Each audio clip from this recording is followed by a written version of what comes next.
For Your Money is brought to you by NelsonCorp Wealth Management. It's now time for Your Money. We're joined by David Nelson, CEO of NelsonCorp Wealth Management. Welcome back, David.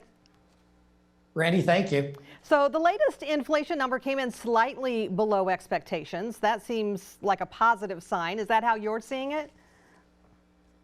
Pretty much. There's so many variables these days as far as inflation, and we've got the banking crisis. We've got a lot of moving parts, but we've been discussing this inflation issue for quite some time and saying that it's peaked.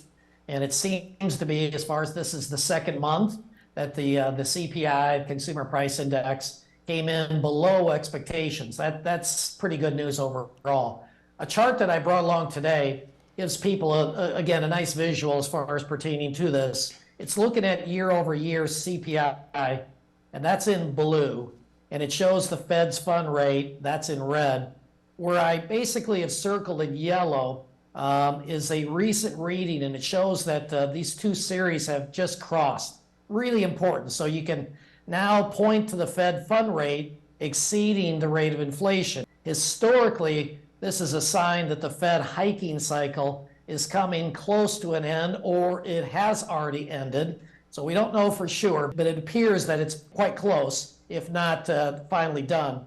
Investors believe, this is the other piece of that, is there's a 75% chance being factored into the market right now that there will be a rate cut by the end of the year, which again, we're not sure we agree with, but that's what the markets are telling us today.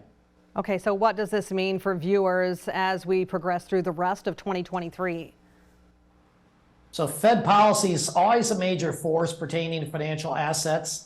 We just continually emphasize this is just one piece of the weight of the evidence that people need to look at sentiment as well as the market action itself. All right, David, as always, thanks for joining us.